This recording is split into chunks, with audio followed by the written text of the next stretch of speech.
Y a compartir.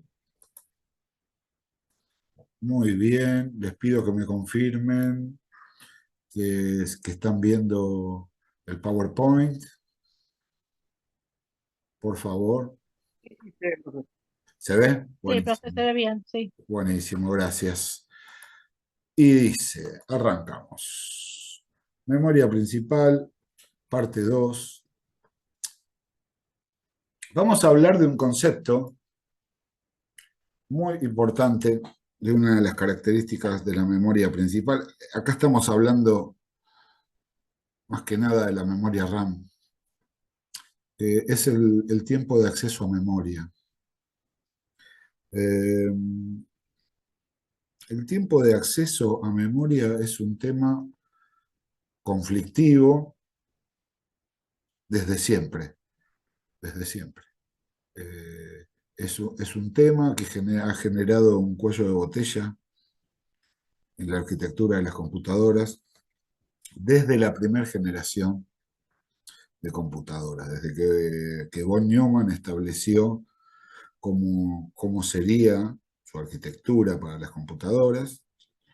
Este, uno de los grandes cambios que hizo en ese momento fue separar la memoria principal del procesador. Antes era una unidad sola. Estoy hablando de la prehistoria de las computadoras, ¿no?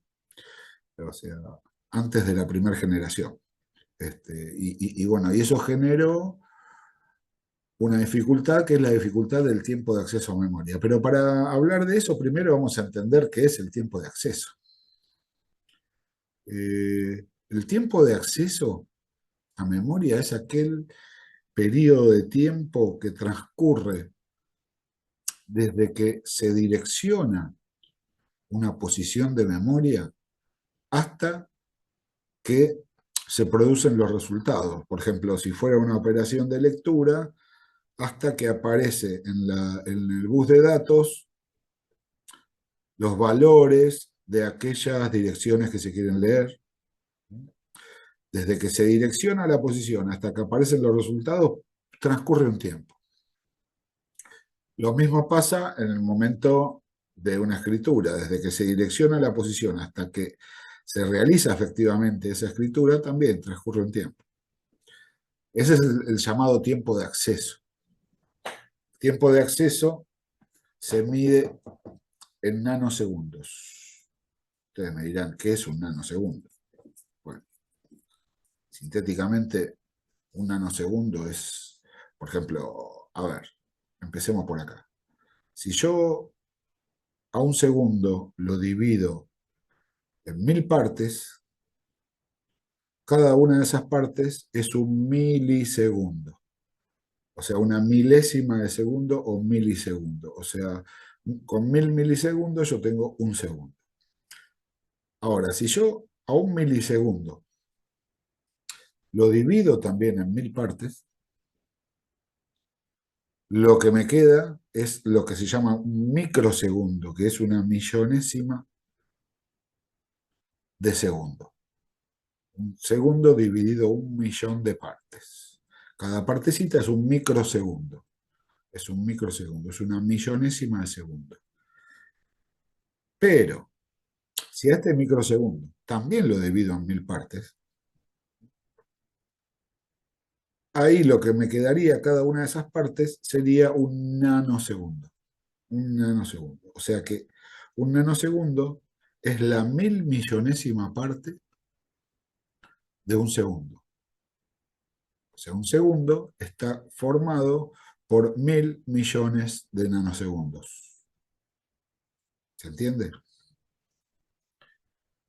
Y los tiempos del sistema central, en general, son tan veloces, los tiempos del procesador, de los relojes y demás, que todos los tiempos del sistema central, la unidad de medida es el nanosegundo.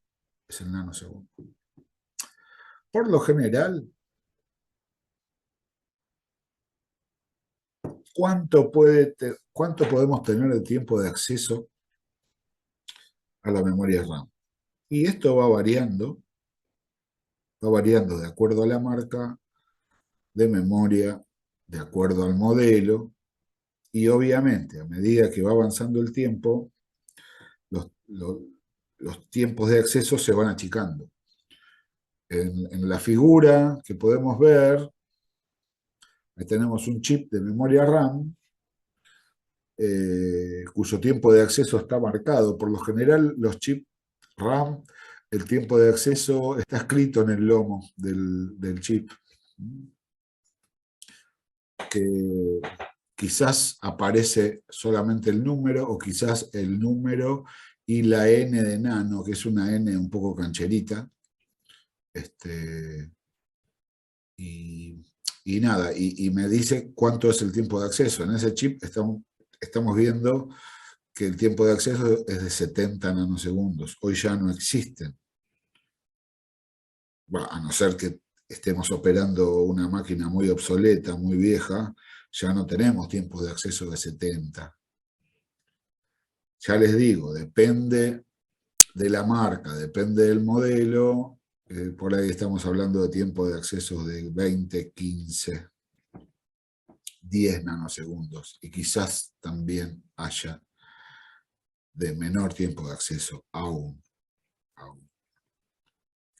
Es cuestión de, lo podemos googlear un poco y todos esos datos nos aparecen enseguida.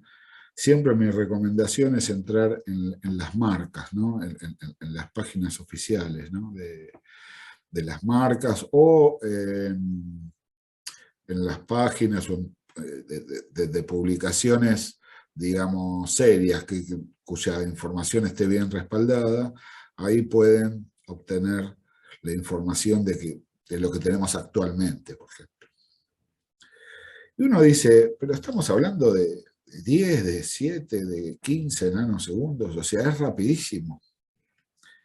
Y todo es relativo, porque en realidad, para los tiempos de los procesadores actuales, para los tiempos de frecuencia de reloj con los cuales operan los procesadores actuales, es muchísimo tiempo. Es muchísimo tiempo el tiempo de acceso a memoria principal. Pero esto no es que pasa hoy, no pasa ahora, pasó siempre. Lo vuelvo a decir, desde la primera generación de computadoras. O sea, tenemos un desbalanceo entre los tiempos del procesador y los tiempos de acceso a memoria. ¿Qué pasa cuando sucede esta demora en el acceso a memoria? Bueno, todo el procesador, el equipo del procesador se queda en un estado latente, sin procesar, sin trabajar, esperando ese resultado. Hasta que no aparezca el resultado no puede continuar. Se denomina wait state o estado de espera. ¿Y de qué forma se soluciona el wait state? Mediante la memoria caché. La memoria caché, en realidad, ahí tenemos tema para hablar por lo menos en 2 o 3 encuentros, todo lo que podemos hablar de memoria caché, así que hoy simplemente la vamos a mencionar y vamos a decir que con la memoria caché se evita el wait state por parte del procesador, gracias a la memoria caché. En cuanto se evita y aproximado, o sea, no es algo infalible, la memoria caché, pues no siempre a lo que quiere acceder el procesador lo va a encontrar en la caché, sino que va a tener que usar, o sea, acceder a la memoria principal algunas veces. ¿Y de qué estamos hablando? Estamos hablando entre un 90 y un 96% de efectividad tiene la memoria caché en cuanto a reducción de wait state, que es un montón, es un montón. Por eso es algo que no, para el usuario no es algo que se pueda visualizar. El wait state no es un problema, o sea, sí, es un problema, pero está solucionado en más de un 90%. Es el gran problema del esquema de von Neumann. Pero para eso, bueno, me interesa saber si se entendió el concepto de tiempo de acceso. Si es necesario, lo volvemos a decir. O sea, ¿se entendió lo que se entiende por tiempo de acceso a memoria? Esto puede llegar a ser una pregunta que un día la encuentren escrita, no sé si soy claro, ¿no? Un día se los puedo volver a preguntar, pero en forma escrita. Así que me interesa que se entienda el concepto de tiempo de acceso a memoria. A ver, acá tengo algo en el chat. Sí, me dicen que se entendió. Bien, bien.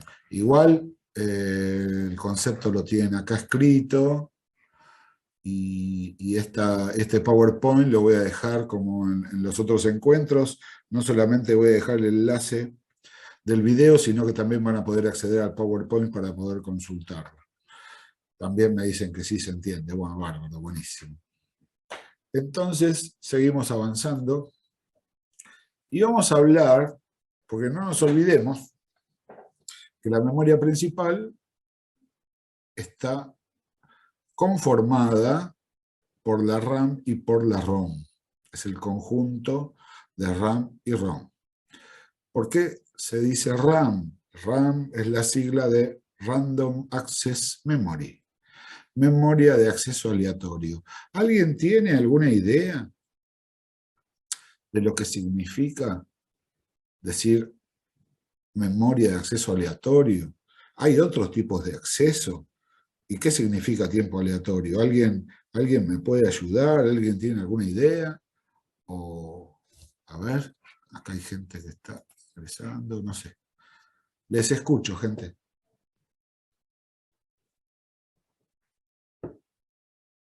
A ver algo en el chat. Memoria a corto plazo. ¿Pero qué significa memoria a corto plazo?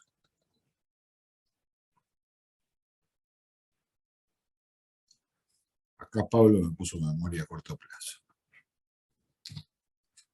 A ver. Para entender lo que es acceso aleatorio, tenemos que hacer un poquito de historia. No siempre los dispositivos de memoria fueron como lo son ahora. Incluso, bueno, antes de la invención del microchip, antes de los circuitos impresos, de los circuitos integrados, del transistor y demás, los dispositivos de memoria eran muy distintos. Para no irnos tan atrás en el pasado, si vamos a la década del 60, muchas veces las unidades de memoria eran cintas. Quizás alguna vez vieron alguna película donde aparecen esas grandes computadoras que tienen forma de placar y en la pared de esa computadora un rollo de cinta gruesa y ahí los técnicos con guardapolvo blanco, por lo general pelados y con anteojos, ahí tocando la cinta, eso y demás. Bueno, eso era real, los datos del momento, los que se usan. Sí, pero, Pablo, pero esto va un poquito más allá. Esto va un poquito más allá, cuando hablamos de memoria de acceso aleatorio. Profe, puede ser porque, digamos, en esos como tiempos, no sé, quizás Hay, allá en los 70, más o menos, los accesos a la memoria, creo que lo había leído cuando estaba diciendo lo del módulo, que era, digamos, el acceso a la memoria era como secuencial.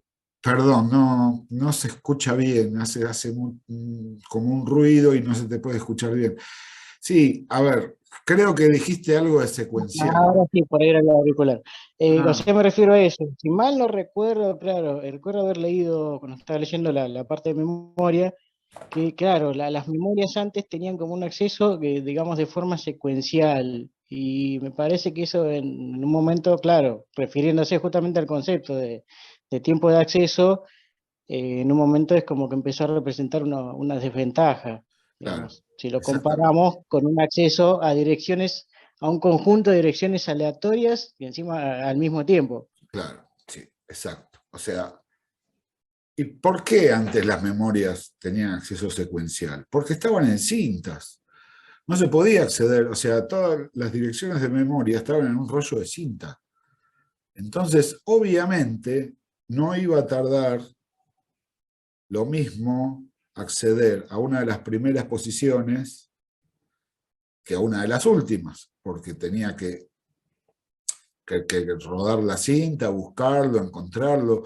También dependía el carrete a qué altura está. Como escuchar un cassette, digamos, ¿no? Exactamente, el mejor ejemplo, Como la bueno, no cinta sé, magnética. quizás ustedes no conocieron los cassettes para escuchar música, pero los cassettes también eran un rollito de cinta en una cajita plástica con dos rodillitos, en la cual una Bic entraba perfectamente, entonces podíamos enrollarlos para un lado y para el otro sin necesidad de gastar la pila del Walkman.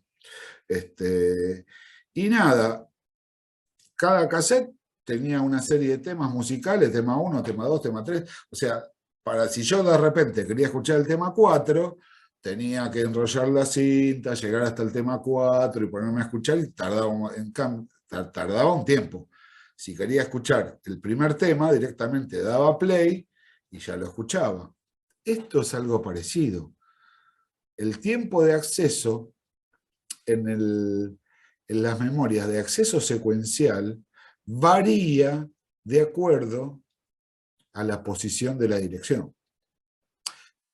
En cambio, el acceso aleatorio significa que el tiempo de acceso para acceder a cualquier dirección de la memoria es siempre el mismo, se mantiene, es siempre el mismo. Es como acceder a un tema con un CD.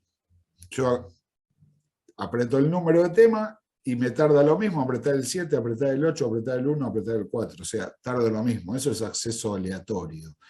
Que a cualquier posición de memoria va a tener exactamente el mismo tiempo de acceso.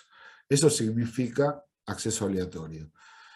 Y la RAM, o sea, se llama así precisamente por eso, porque es una memoria de acceso aleatorio. Igual no es la única propiedad o la que más la distingue, pero bueno, quedó con ese nombre y se conserva, ya quedó RAM como una palabra propia, ¿no? Memoria RAM. Porque es una memoria de acceso aleatorio. En cambio, la ROM tiene, bueno, es otra sigla, es la sigla de Read Only Memory, memoria de solo lectura. Bueno, ¿por qué le pusieron ese nombre? Porque los ROMs son dispositivos que fueron diseñados para ser leídos. Igual hoy en día es medio una mentira, porque no es solo de lectura, sino que también es de escritura eventualmente. Es cierto que mayormente son dispositivos que son leídos, pero incluso hasta los primeros dispositivos ROM, al menos una vez fueron escritos. O sea que eso de solo lectura encierra, o sea, técnicamente es una mentira. O sea, de solo lectura nunca existieron las memorias, porque en algún momento se tuvieron que escribir. Hasta los primeros dispositivos ROM se tuvieron que escribir una vez, o sea que fue de una vez de escritura y el resto de su vida fueron de lecturas. Bueno, ahí podemos convenir, ahí podemos estar de acuerdo. Pero bueno, de ahí vienen los nombres de RAM y ROM. Pero, ¿qué podemos encontrar de diferente y de similar entre una memoria, entre un dispositivo y otro? La RAM, tenemos que, como dijimos recién, el acceso es aleatorio. Acceder a cualquier posición tiene exactamente el mismo tiempo de acceso. Por otro lado, y esto es importante, la lectura y la escritura tienen igual tiempo de acceso. Tienen el mismo tiempo de acceso, tanto una operación de lectura como de escritura. O sea, es uniforme para cualquier posición y para cualquier operación, ¿no? Eso es memoria RAM. Y además es volátil. ¿Qué significa que es un dispositivo volátil? Se le borra la información. Se borra la información cuando se corta la Se energía. corta la electricidad. La electricidad, la energía, exactamente. exactamente. Gracias por ir contestando porque no me hacen sentir solo, porque si no siento que estoy acá hablando solo. Gracias. Así que podemos destacar esos 3 puntos en la memoria RAM. A ver, ¿y qué pasa con la ROM? La ROM también tiene acceso aleatorio. La ROM, por más que se llame ROM y la RAM se llame RAM, la ROM tiene como propiedad también el acceso aleatorio, que significa que tiene el mismo tiempo de acceso a cualquiera de sus direcciones. A ver si encontramos alguna diferencia. Y acá dice, acá encontramos una diferencia. La lectura y la escritura en una ROM, el tiempo de acceso difiere. La lectura es mucho más rápida que la escritura. Es mucho más rápida. Siempre dependiendo del tipo de ROM, del modelo de ROM, de la marca y demás, la diferencia entre lectura y escritura se puede llegar a achicar, pero siempre la lectura es mucho más rápida que la escritura. Y por otro lado, no es volátil. ¿Qué significa que no es volátil? Que por más que se corte el suministro de energía, todo lo que tiene almacenado lo sigue conservando. ¿Está? ¿Se entiende esto? Entonces, a ver, vamos a hablar de lo más importante de esta presentación. Dejé la anterior... me están confirmando que se entendió bárbaro.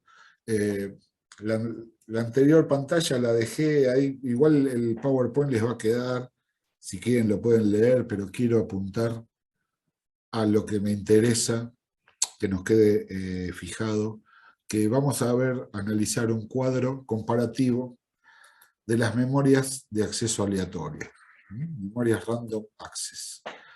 Y acá tenemos una clasificación de distintos tipos de memorias random access. Tenemos 3 clases. Tenemos el universo de las RAM, que son memorias de lectura, llamadas memorias de lectura y escritura, donde tenemos las DRAM, las SRAM y las VRAM. Pero esto hacía grandes rasgos, ¿no? Esto podemos hablar de modelos actuales y demás, o sea, pero básicamente para la arquitectura esas son las 3 grandes divisiones. La DRAM es Dynamic RAM o RAM dinámica, son dispositivos de memoria que están conformados por capacitores, por eso el nombre de dinámico, porque necesita un refresco permanente para conservar lo que tiene almacenado. Un ejemplo de memoria DRAM es la memoria RAM. La memoria RAM de las computadoras es RAM dinámica. Las SRAM, es Static RAM, o memoria RAM estática, son dispositivos conformados por transistores. Cada dirección está formado por 8 transistores. El tiempo de acceso es muchísimo menor al de la RAM dinámica. Ejemplos de SRAM dentro de un equipo es la memoria caché. La memoria caché es un dispositivo SRAM. En cambio, la memoria RAM de la memoria principal es DRAM. Y la VRAM es un tipo de memoria que se utiliza V de video. Y como su nombre lo indica, es el tipo de almacenamiento utilizado más que nada en placas de video, que no es exactamente la misma característica física del dispositivo RAM de la memoria principal, por ejemplo. Y como dice, característica de reescritura, cada byte direccionado puede ser reescrito en igual tiempo que se tarda su lectura, como acabamos de decir en el cuadro anterior, cuantas veces se necesiten, y son volátiles como todas las RAM. Bien, y por otro lado, tenemos el universo de las ROM, que están divididas en 2 partes. Si vamos a la última, a la que está en la base, podemos hablar de las ROM propiamente dichas, que son las llamadas memorias para ser solo leídas, que son las ROM y las PROM. Las ROM fueron las primeros, o sea, los dispositivos ROM a secas fueron los primeros en ser fabricados y eran dispositivos que eran escritos por el mismo fabricante del microchip. De acuerdo a las premisas indicadas por quien iba a armar la computadora, le pasaban los algoritmos, los programas y los archivos que necesitaban en ese chip ROM, y el mismo fabricante del chip se encargaba de escribirlo. Esos eran las ROM. Esto hacía que el costo de las ROM fuera muy elevado, porque si un fabricante de computadoras compraba un lote de memorias ROM de acuerdo a sus especificaciones, podía pasar que con el tiempo muchos de los archivos ROM quedaban obsoletos, necesitaban una actualización. Pero estos dispositivos no podían ser reescritos. Entonces quizás compraban menos cantidad para no tener que desechar una cantidad de dispositivos. Ustedes saben las leyes del mercado, si se compra menos, el costo por unidad es mayor. Entonces siempre el fabricante de computadoras tendría que estar jugando entre que no se queden los chips obsoletos y por otro lado no pedir tan pocos como para que suba mucho el precio. Esto medianamente se empezó a solucionar con las PROM. Las PROM, la P es de programable, o sea, Programmable ROM, las ROM programables. En este caso, el fabricante de los chips entregaban las ROM vacías y el mismo fabricante de computadoras, mediante un dispositivo, se encargaba de escribir en los chips ROM. Entonces podían comprar cantidades muy grandes de chips e iban programando o escribiendo en los que iban necesitando. De esa forma abarataban costos de chips. Igual no era la solución ideal. Por eso más adelante empieza a llamarse la generación de RMM, las ROM RMM, Read Mostly Memory. Memorias para ser mayormente leídas, o sea que por lo general iban a ser leídas. Estas son unas ROM que se pueden reescribir, se pueden reprogramar. La primera en salir fue la EPROM. La Erasable Programmable ROM. ROM programable, borrable. Erasable, borrable. ¿Qué quiere decir? Que se pueden, son ROMs que se pueden borrar y después volver a programar. ¿Cómo se borraban? Con un efecto... estos chips venían con un hueco en el que se podía ver exactamente el circuito en el medio del chip. Tenía un hueco que quedaban a la vista. Los chips venían, ese hueco venía tapado con un sticker.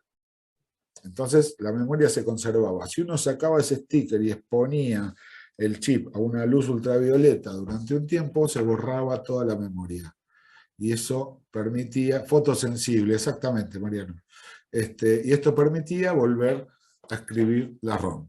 El tema es que no todo el mundo tenía un dispositivo capaz de escribir en una ROM, no cualquiera. El usuario normal de una PC no lo tenía. O sea que, si bien fue un paso adelante, no fue de mucha utilidad. Hasta que después vinieron las EEPROM, las Electronic Erasable Programmable ROM. Las ROM programables, borrables en forma electrónica, que son las que actualmente tenemos en nuestras computadoras. Queda menos de un minuto, gente, y nos falta incluso, bueno, poco para terminar esto. Les propongo salir, volver a entrar, así podemos terminar con este cuadro. Gente, ¿puede ser? Vale. Gracias. Salimos y entramos. Sí. Gracias. Bueno. Vamos a hacer perdón, gente, perdón. Lo dejé en pausa, así que, bueno, rápidamente voy a volver a nombrar la EEPROM y vamos a volver a hablar de la Flash ROM. Las EEPROM son las ROM programables en forma electrónica, que son las que tenemos actualmente en nuestros equipos y cuya actualización se puede realizar en forma automática. El mismo, por lo general, si hablamos de una notebook, la misma empresa que fabricó la notebook se encarga de actualizar, o si no, digamos, la misma empresa que fabricó el dispositivo ROM se encarga de actualizar en forma automática vía internet. Se actualiza cada vez que la ROM lo necesite. Son las EEPROM. Siempre la diferencia de tiempos de acceso es notable entre lectura y escritura. Y por último tenemos la Flash ROM. La Flash ROM son unos dispositivos ROM que ya tienen un par de décadas fácil. Y originariamente se fabricaron para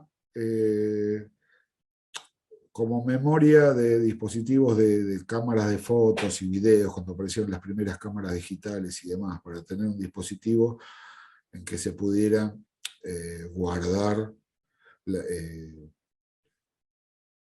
fotos y videos, pero también era totalmente compatible con otro tipo de archivos y se le dio el uso, o sea, empezaron a crearse los llamados pendrives. En la Flash ROM es como están conformados los pendrives, por memorias ROM de tipo Flash, que entonces hoy los tenemos en las tarjetas SD, que es para memoria interna de los celulares, o de repente si podemos guardar archivos de música para poner en los estéreos de los coches, que pueden tener doble entrada, tanto de tarjeta SD como de pendrive. El pendrive es ese tipo de memoria, pero en un dispositivo que tiene un conector de tipo USB, ni más ni menos. Pero no deja de ser una ROM de ese estilo. La diferencia entre lectura y escritura sigue estando. Si ustedes alguna vez compran un pendrive, por lo general en el blister donde viene el pendrive, en las características técnicas del dispositivo, van a leer el tiempo de acceso de lectura y el tiempo de acceso de escritura, y van a ver que difiere. Cada vez difiere menos, hoy en día es algo casi imperceptible, pero si de repente un día quieren hacer una prueba, pueden agarrar un archivo grande, tomar el tiempo en que se guarda en el pendrive, y una vez que hicieron esto, hacer lo mismo pero al revés, pasarlo del pendrive a la máquina, y van a ver que la lectura, porque en este caso sería una lectura, para acceder a ese archivo, va a ser mucho más rápida de lo que se tardó en escribirlo. Mucho más rápida es una forma de decir. La brecha es cada vez más chica, al contrario de lo que pasa en el país. Perdón por el chiste. Pero todavía existe la brecha, todavía existe. No sé si alguna vez se va a reparar, pero igualmente hoy la diferencia es muy poca, es imperceptible para el usuario. Así que bueno, esas son las Flash ROM. Tengo algo en el chat, a ver. Bueno, sí, la risa, sí, perdón. Claro, se ríen porque es el profe quien lo dice y hay que reírse de los chistes malos del profe. No va a volver a suceder, disculpas. Bueno, y con esto creo que ya cerramos el tema de memorias. Queda acá una bibliografía que es Ginsburg, como siempre. Y bueno, la verdad... Profe, Sí, escucho. sí, ¿cómo hace exactamente la escritura en las memorias, en el tipo de memorias? ¿Cómo se hace exactamente? O sea, para que podamos abrir un BIOS o a eso me refiero, a ese tipo de... Yo el BIOS nunca lo intenté abrir. ¿Cómo se escribe adentro de la memoria? O sea, ¿cómo es? ¿Son sectores o son hilos? ¿Cómo se graban? Son La, todos en ceros y uno. estamos Sería, ¿no? hablando de la ROM, de la memoria principal. Sí. Son, digamos, tiene el mismo tipo de organización que la RAM, la ROM. O sea, está formado por direcciones de memoria en forma consecutiva y física. Obviamente, dentro de la memoria hay distintas zonas. En la RAM tenemos distintas zonas. Tenemos las zonas de... La principal es la zona de programa, donde se guardan todos los programas cuando uno dice que se carga en memoria, cuando el primero el sistema operativo y después todas las aplicaciones que usemos se guardan en memoria, en la zona de programa. Después en otro sector de la memoria se encuentra la zona de datos, que es donde se guardan todos los datos. No nos olvidemos que dato y programa son dos cosas distintas. O sea, cuando ustedes desarrollan un programa, declaran una serie de identificadores constantes, identificadores variables, bueno, las variables y las constantes. En el momento que se ejecuta esa línea de código en la que yo estoy declarando una variable, por ejemplo, se va a crear en la memoria RAM, en la memoria principal, se va a crear un espacio, de mayor o menor tamaño de acuerdo al tipo de dato. Por ejemplo, un dato de tipo entero, sea el lenguaje que sea, por ejemplo en C++ sería el int, pesa 2 bytes, o sea que va a ocupar 2 direcciones consecutivas de memoria. Pesan 2 bytes y, digamos, en el momento en que se declara que se ejecuta esa línea de código, se reserva un espacio en la memoria para esa variable. Y ese espacio tiene que estar bien identificado. Donde hay como una especie de, como que se traduce, vieron que nosotros bautizamos a las variables, a las constantes, nosotros le ponemos el nombre. Por eso se llaman identificadores. Cada uno de los datos tiene que estar bien identificado. Una variable es eso, es un espacio de memoria. Es un espacio de memoria a nuestra disposición para guardar datos. Para guardar datos o, mejor dicho, información. Porque también donde vamos a guardar los resultados del proceso de datos. Y la memoria ROM tiene la misma estructura. Una memoria ROM tiene exactamente la misma estructura. Ahora, detalles técnicos más allá de esto, yo la verdad que no lo conozco, porque no soy técnico, y si bien tengo 2 años de ingeniería electrónica, o sea, eso fue hace muchos años, y no soy, o sea, nada, eso es más para otro perfil profesional, no el de un analista de sistemas. Con saber esto, para el perfil nuestro, está bien. Ahora, está bueno indagarlo, o sea, detalles y demás, eso está bueno, pero bueno, eso ya depende de cada una y cada uno, porque va más allá de lo que se exige a un profesional de sistemas. Los detalles, yo no los conozco. O sea, hasta donde sé, te lo comparto. Más allá tendríamos que averiguarlo y nada, lo averiguamos y lo compartimos. Está buenísimo, siempre está buenísimo eso. Pero bueno, hasta ahí es donde te puedo decir. Hola, ¿se me escucha, profesor? Te escucho, Mariano. Bueno, puedo colaborar un poco ahí en ese sentido, el funcionamiento de la parte electrónica, solo para dejarlo sentado, si a alguien le Buenísimo, interesa. buenísimo. Funciona con un principio de ceros y uno, de compuerta abierta y cerrada. Básicamente es la fusión de un transistor con un capacitor y se memoriza el dato con una puerta de entrada y una de salida. Entonces el capacitor mantiene, esos son los MOSFET, conocidos MOSFET, y escribe de forma consecutiva y se comportaría igual que un disco rígido, pero a nivel electrónico con los MOSFET. Y después, si quieren, les paso un video porque es bastante interesante entender que un disco rígido guarda la información de forma indefinida y sin embargo todo lo que fuera SSD y memoria requiere una energía que por lo menos cada 2, 3 años hay que darle un poco de corriente eléctrica porque si no los capacitores se van descargando. Claro. Y la información se estropea, tampoco es que desaparece. Por ahí no lees un archivo, después no lees una partición y va desapareciendo. Bueno, eso es lo que Buenísimo. yo conozco.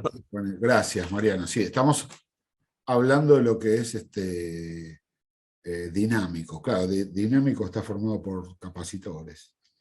Entiendo que la memoria estática, como la memoria RAM, tiene otro esquema, pero sí, ese es el esquema de la memoria dinámica. Claro, es así. Un capacitor puede estar cargado o no. Si está cargado, es lo que yo entiendo. Mariano, corregime si me estoy equivocando.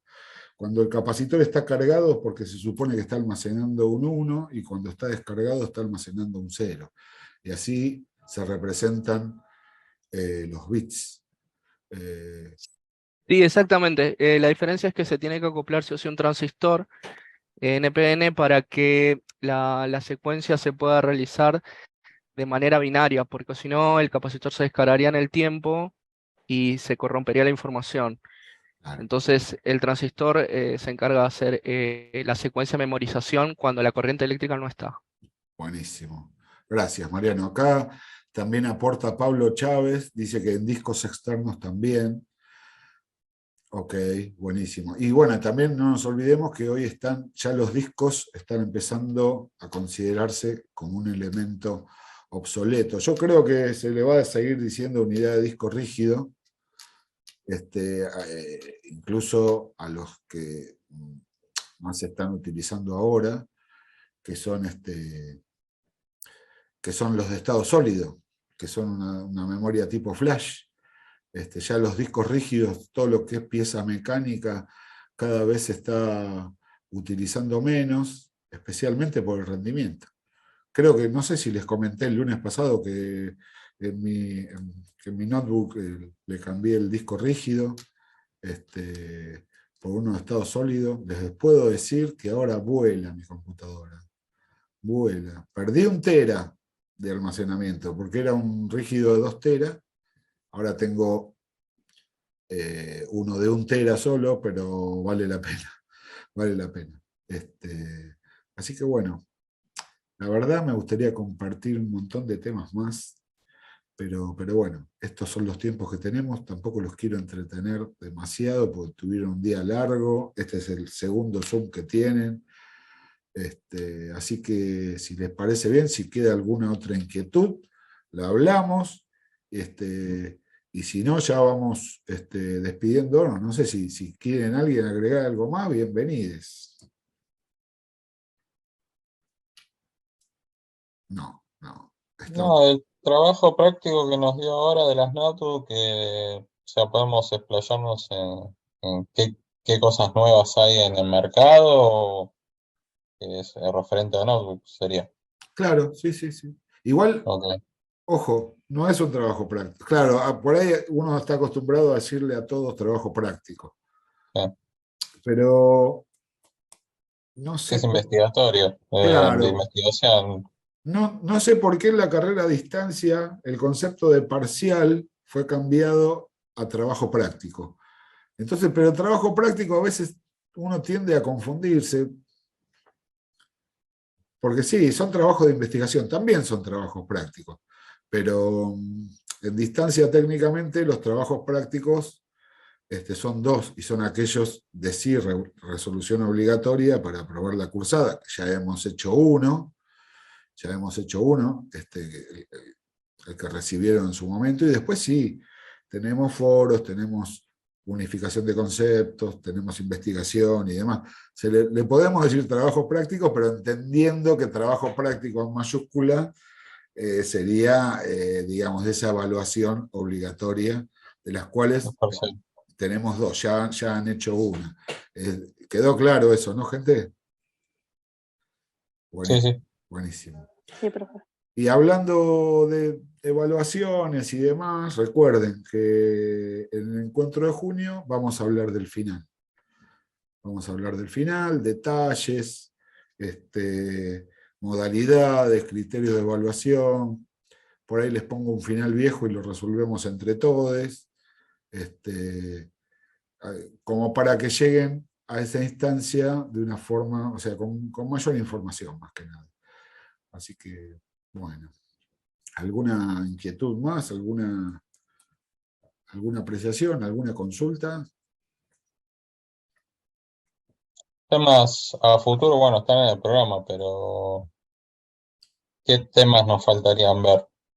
Y la verdad, sí. Ya te imaginas. Para contestarte esto, yo tendría que agarrar el plan de trabajo y ver a ver en qué semana. Ahora creo que estamos en la unidad de nuevas tecnologías, ¿no? Nuevas tecnologías, sí, lo abrí recién. Sí, nos queda el multiverso de los sistemas operativos. Quedan Sí, temas. Es como que pasamos del hard al soft. sí. ¿eh? Unidad 8, sistemas operativos. Unidad 9, NTICS, dice. Nuevas tecnologías de comunicación, de información y comunicación, perdón. Creo que es lo último. Es lo último, es el último tema. Es el último Sí. tema. Es un tema, en realidad, se puede desarrollar un montón. En el secundario doy una materia que se llama NTICS, precisamente, o sea, lo desarrollo durante todo un año.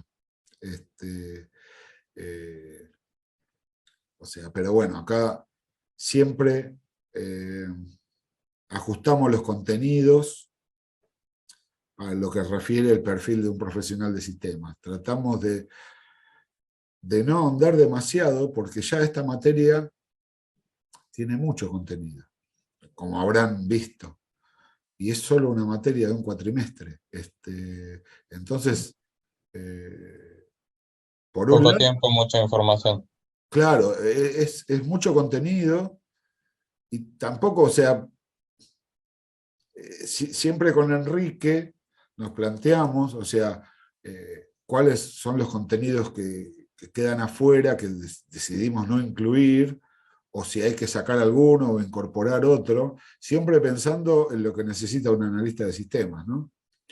Y por eso siempre hacemos las referencias bibliográficas para quien quiera ahondar sobre un tema, bueno, por lo menos le dejamos referencias a las que puedan, si alguien por cuenta propia quiere seguir investigando, lo pueden hacer.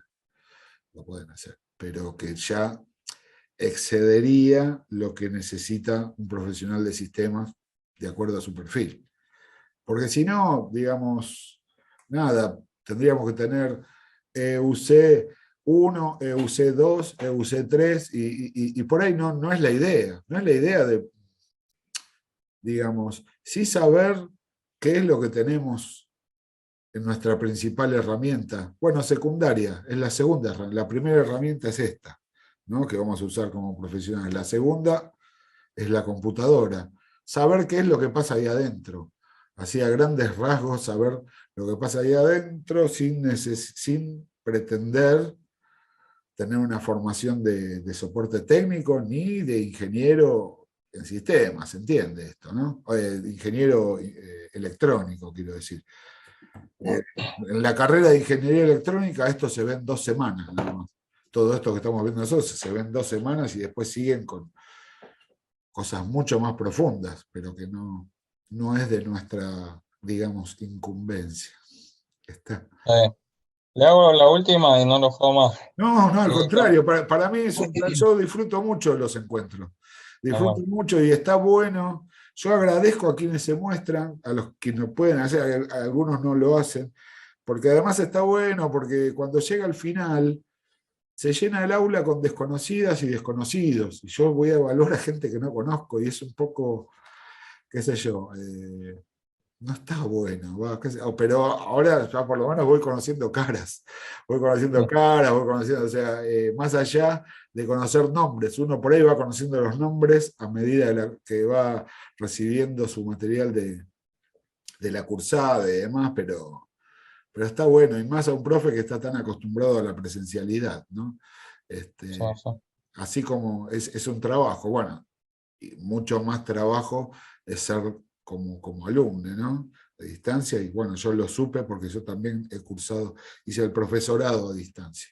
Así que sí, entiendo que es un sacrificio que para mí es mucho más difícil, pero bueno, aquí estamos y por eso les digo, les agradezco que nos podamos ver las caras, porque nada, uno es como que se siente más cerca, uno se siente más cerca y el día al final, y qué sé yo, por lo menos Vamos a conocer. entre gente más conocida. Vamos a ver, no les puedo prometer nada porque me gustaría hacer un encuentro presencial antes de que termine el cuatrimestre. Pero hay todo un protocolo que pide la supervisión de que si se hace un encuentro presencial, hay gente que no puede acceder porque vive lejos, por los tiempos y por demás, hay gente que no puede. Y entonces, siguiendo digamos, el concepto de educación a distancia, ese encuentro tendría que ser grabado, filmado de alguna forma y después subido a la plataforma. Y es toda una logística un poco difícil de realizar, mucho más difícil que un Zoom. O sea,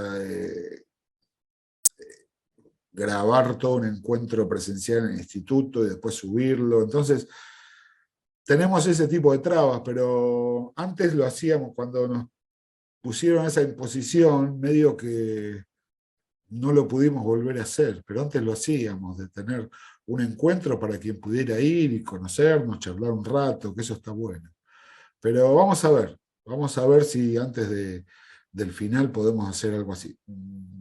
No puedo prometer nada, porque tengo que hablar con autoridades y demás. No, no hay problema, profe. Pero también depende de si hay, digamos, si están interesados en hacer un encuentro presencial antes del final. Porque quizás con esto ya está bien y digo, ¿para qué no vamos a gastar energía en algo que quizás no lo están necesitando, sienten que no es necesario? Así que, pero estaría bueno, yo creo que está bueno. Pero vamos a ver qué se puede hacer. Okay. Le hago la pregunta. Ah, sí, perdón. Al profe le gusta hablar, ¿viste? Le gusta hablar. Si no, después me olvido. Con respecto a los que no son trabajos, pero que son trabajos, ¿eso va a haber devolución? Porque muchos nos estuvimos preguntando, tenemos grupo de chat por WhatsApp, y como vimos que no había corrección ni nada, está bien, no es el trabajo que se pide como trabajo 1, trabajo 2 y final, sino que son apartes de investigación, como dijimos recién. Eso va a tener, no digo nota, pero sí una corrección si En está realidad, bien, está mal. son trabajos que no están hechos para ser corregidos. Lo que sí le podemos decir que son todos vistos, o sea, todos lo vemos, lo registramos, lo tenemos, o sea, como parte, o sea, de la trayectoria de cada uno de ustedes. Y sí, entiendo que quizás es un poco frustrante hacer un trabajo, entregarlo y nada, y no tener una devolución. Yo lo siento muchísimo, pero es que no. Nosotros con Enrique llevamos la materia, yo me voy encargando de subir las clases, él es el que ve todos los trabajos, un poco nos repartimos, ¿no? Pero más que nada, quien ve los trabajos prácticos sí los vemos entre los dos. Y los otros trabajos, más que nada, los ve Enrique, pero es que tampoco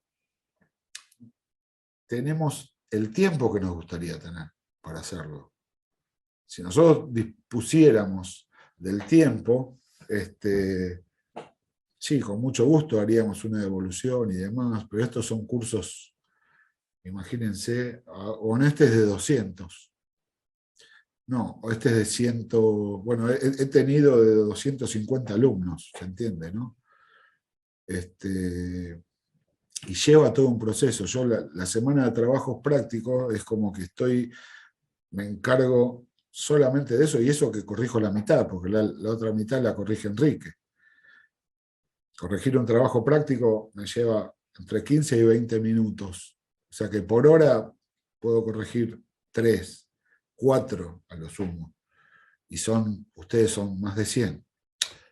Me pueden decir, bueno, eso no es un problema mío. Me pueden decir, está bien, no, yo lo hago. O sea, lo que es de entrega obligatoria, obviamente lo voy a hacer porque es mi trabajo. El otro tipo de entregas es algo que tanto Enrique como yo los vemos, pero en realidad se nos hace muy cuesta arriba hacer una devolución. Yo les pido disculpas, pero en realidad, bueno, tengan por seguro de que los vemos y queda registrado. No es lo mismo que alguien se presente a un final solamente después de haber entregado los trabajos prácticos y aprobados a alguien que participó durante todo el cuatrimestre. O sea, porque no es tanto para Enrique como para mí, no es lo mismo. Sabemos, en el momento de la evaluación final, sabemos quién participó, quién no participó, o sea, cuál fue la trayectoria durante todo el cuatrimestre. Y les vuelvo a decir, yo lamento mucho que no puedan tener la debida evolución que se merecen.